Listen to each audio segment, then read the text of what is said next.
पाहत आहात Loksamiksha news network आणि या आहेत आजच्या सुपरफास्ट न्यूज।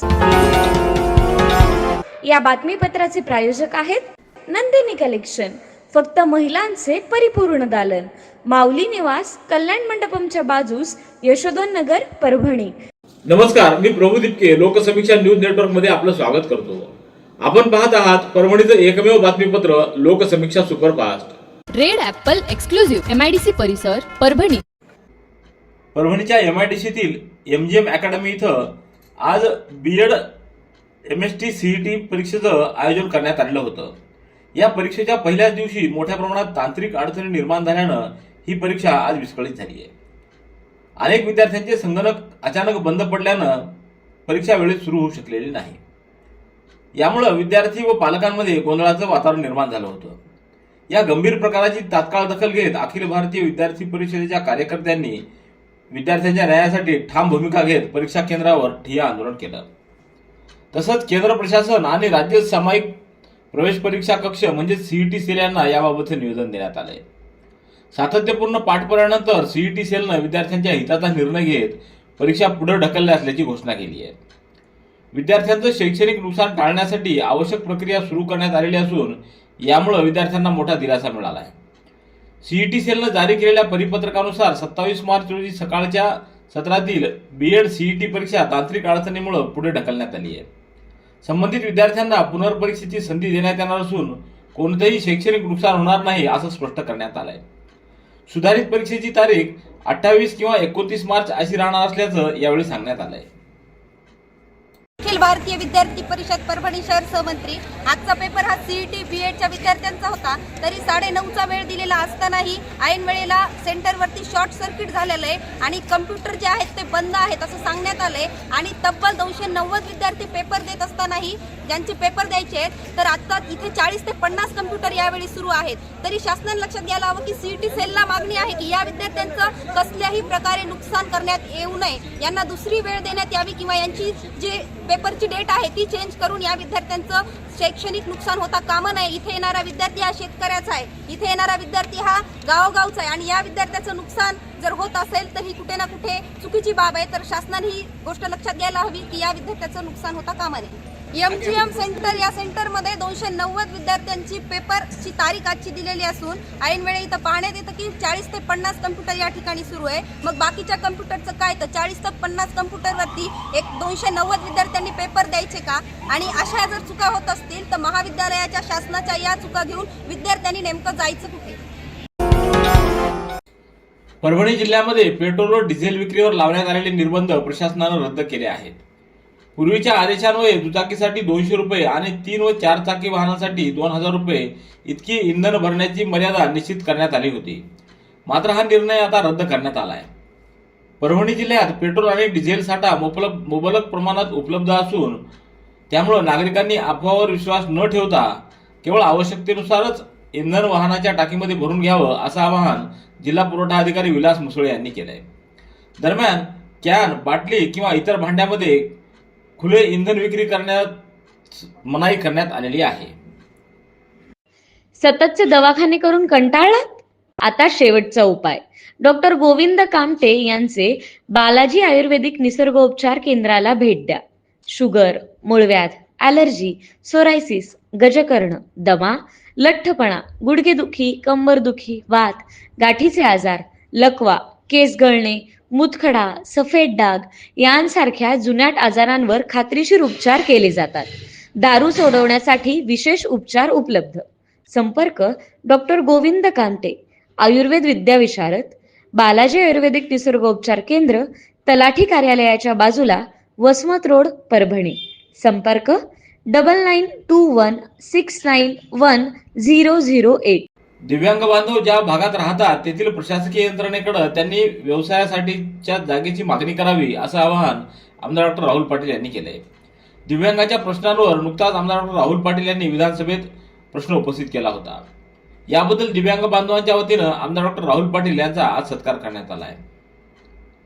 राहुल पाटील यांनी विधानसभेत प्रश्न उपस्थित करत शासनाच्या निदर्शनाला ही गंभीर बाब आणून दिली होती।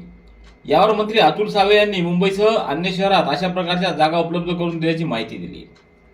दिव्यांग बांधवांनी व्यवसायासाठी दर्शनी भागामध्ये 200 स्क्वेअर फूट जागा पाहिजे असल्यास महापालिका, नगरपालिका व पंचायत समिती यांच्याकडे अर्ज करावेत असं आवाहन आमदार डॉक्टर राहुल पाटील यांनी केलंय. शासन निर्णय 2006 किंवा 7चा असताना सुद्धा जर त्याची अंमलबजावणी होत नाही तर यापेक्षा दुर्दैवी दुसरं काही नाही, म्हणून मी विधानसभेमध्ये हा प्रश्न उपस्थित केला. तशाच प्रकारे दिव्यांगांसाठी घरकुल योजना शासनाने सुरू करावी. SC असेल, ST असेल, ओपन असेल, OBC असेल किंवा कोणत्याही जाती धर्माच्या लोकांसाठी विशिष्ट प्रमाणात घरकुल योजना आहे. तशाच प्रकारे दिव्यांगांसाठी एक वेगळी घरकुल योजना सुरू करावी, कारण त्यांना अडथळा विरहित मार्ग करायचा असेल, रॅम्प असेल, या सगळ्या गोष्टीचा त्यामध्ये समावेश असला पाहिजे. आणि शासनानं सुद्धा ते मान्य केलेलं आहे की दिव्यांगांसाठी आम्ही एक घरकुल योजना या निमित्तानं सुरू करू किंवा पंतप्रधान घरकुल योजनेमध्येच हे सगळ्या गोष्टी आम्ही समाविष्ट करू, अशा प्रकारचे शासनानं त्या निमित्तानं उत्तर दिलेलं आहे. 200 फूटचं जागा दर्शनीय स्थळावर उपलब्ध करून देण्याच्या संदर्भामध्ये शासनानं महानगरपालिका, नगरपालिका, ग्रामपंचायत, स्थानिक स्वराज्य संस्था जेवढ्या जिल्हा परिषद, पंचायत समिती यांना आदेशित केलेलं आहे की ज्यांनी मागणी करेल दिव्यांग त्यांना 200 फुटाची जागा ते पण दर्शनीय स्थळावर उपलब्ध करून देण्याचे निर्देश शासनानं या निमित्तानं अधिवेशनामध्ये दिलेले. परभणी शहरातील भीमा कोरेगाव नगर, अलीनगर, सरगम कॉलनी, सभा कॉलनी या परिसरात चालू असलेल्या अवैध वीटभट्ट्या या नागरी भागातून इतर भागात स्थलांतरित कराव्यात, अन्यथा उपोषण करणार असल्याचं निवेदन जिल्हाधिकाऱ्यांना देण्यात आलंय. या भागामध्ये अवैध वीटभट्टी सुरू असून यामुळे नागरिकांचं आरोग्य धोक्यात आलंय. यासाठी तहसीलदारांना कळवण्यात देखील आलेलं आहे. प्रशासन परिसरातील नागरिकांना न्याय देऊ शकत नसेल तर नागरिकांनी कुणाकडे न्याय मागावा असा प्रश्न यावेळी आंदोलकांनी केलाय. या प्रकरणी तात्काळ कारवाई न झाल्यास सर्व नागरिक पुन्हा उपोषणाला बसतील असा इशारा देखील या निवेदनात देण्यात आला आहे.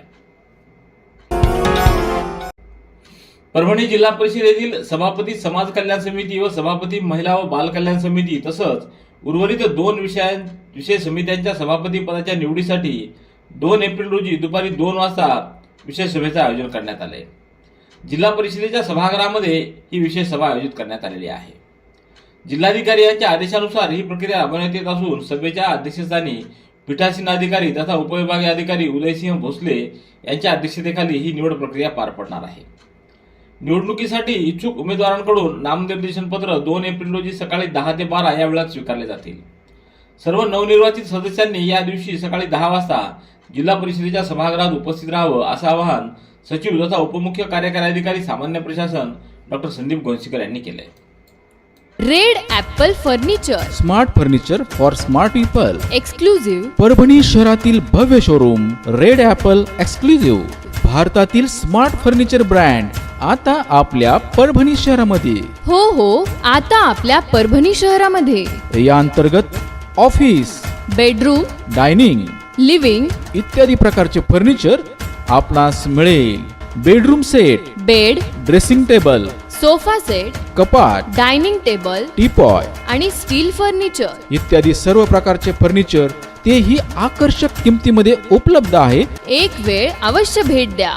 रेड ॲपल फर्निचर, MIDC परिसर, भारतीय स्टेट बँकेच्या जवळ, परभणी. परभणी विधानसभा मतदारसंघात मतदार यादी सखोल पुनरीक्षण कार्यक्रम सुरू असून मतदारांचे 2002च्या यादीची नावाची मॅपिंग करणं सुरू आहे. यासाठी शासनाकडून BLOची निवड करण्यात आलेली आहे. मात्र आपल्या कर्तव्यात कसूर करणाऱ्या BLOवर तहसीलदार संदीप राजापुरे यांच्या आदेशावरून कारवाई करण्यात आली आहे. सय्यद फरहान सय्यद रहीम, डॉक्टर APJ अब्दुल कलाम शाळा येथील शिक्षक यांची मतदान केंद्र क्रमांक 96/222 वर BLO म्हणून नियुक्ती करण्यात आली होती. 13 मार्च रोजी ते कर्तव्यावर रुजू झाले.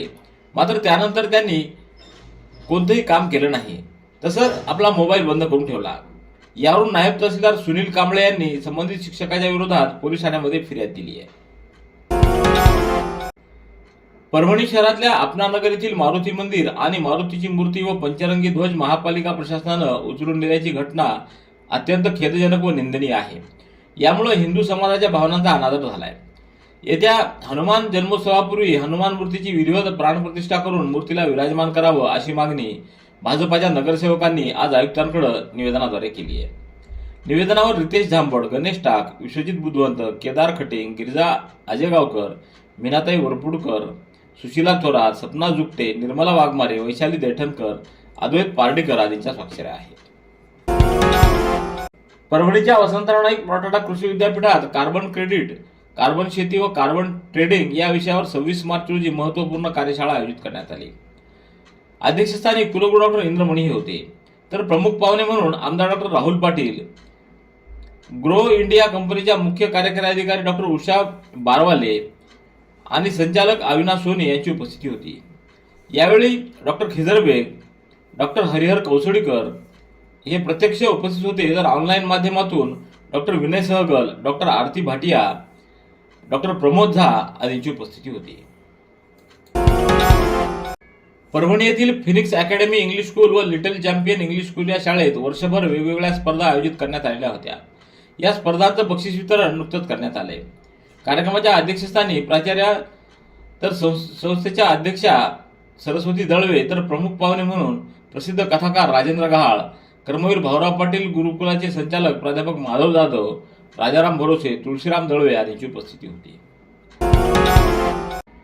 परभणीच्या वसंतराव नाईक मराठवाडा कृषी विद्यापीठांतर्गत आंबेजोगाई येथील कृषी महाविद्यालयाच्या मुलींच्या वसतिगृहाला कुलगुरू डॉक्टर इंद्रमणी यांनी 26 मार्च रोजी भेट दिली. यावेळी कुलगुरूंनी मुलींच्या वसतिगृहातील विविध सोयी सुविधांची सखोल पाहणी करून विद्यार्थिनींच्या सर्वांगीण विकासाच्या दृष्टीनं आवश्यक त्या सुधारणा तातडीनं करण्यावर भर दिला. विद्यार्थिनींना सुरक्षित, स्वच्छ व दर्जेदार सुविधा उपलब्ध व्हाव्यात यासाठी कॅन्टीनची अद्ययावत व सुसज्ज व्यवस्था निर्माण करावी, तसंच आरोग्याच्या दृष्टीनं पौष्टिक सकाळच्या नाश्त्याची नियमित सोय करावी अशा स्पष्ट सूचना त्यांनी यावेळी दिल्या. परभणी जिल्हा महिला राष्ट्रवादी काँग्रेस पार्टीच्या वतीनं पाथरी विधानसभेचे आमदार राजेश विटेकर यांच्या वाढदिवसानिमित्त आज कस्तुरबा गांधी बालिका विद्यालय तसंच वसतिगृहातील विद्यार्थिनींना शालेय साहित्याचं वाटप करण्यात आलं. कार्यक्रमाच्या अध्यक्षस्थानी भावनाताई नखाते यांची उपस्थिती होती. या कार्यक्रमाला पंचायत समिती पाथरीचे गट शिक्षणाधिकारी मुकेश राठोड, प्रस्तुत विद्यालयाच्या मुख्याध्यापिका अलका पंडित, SM महाजन, तसंच मीराताई टेंगसे, गंगाताई नखाते, रेणुकाताई सावळे, अनिता दुधमोगरे, सुनीता राखुंडे आदींची उपस्थिती होती.